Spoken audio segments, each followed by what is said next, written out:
So I grew up on Danny Street between Frigate and King in Wilmington. It was a new house.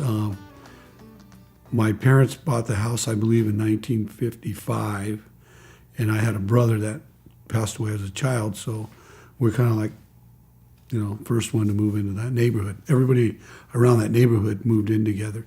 So across the street was Henry Hernandez, which is he was a sweeper for Cooper, longshoreman. Next door were the Florises. He worked for marine repair, I can't think of the name of it, in Wilmington. Next door to Hernandez, retired from the cannery. I think most of the people were working class, hardworking people. Like I said, union family. My uncle was the vice president of the cannery union for a long while. And so, just some good times. I tell you, Little League at Banning Park, opening day, everybody would go out, picnic. It was just a great event, right? And then I remember big parties at Will Hall on the west side of Wilmington.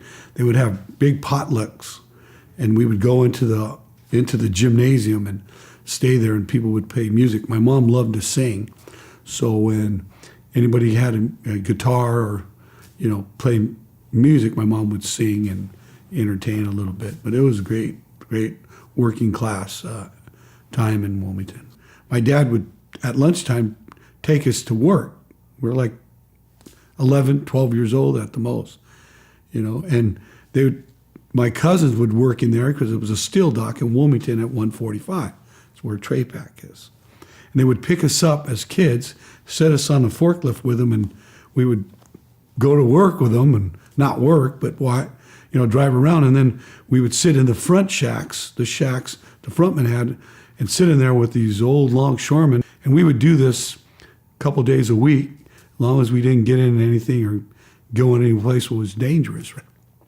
So really, it was just a working class town where people could afford to live at the time. You know what I mean?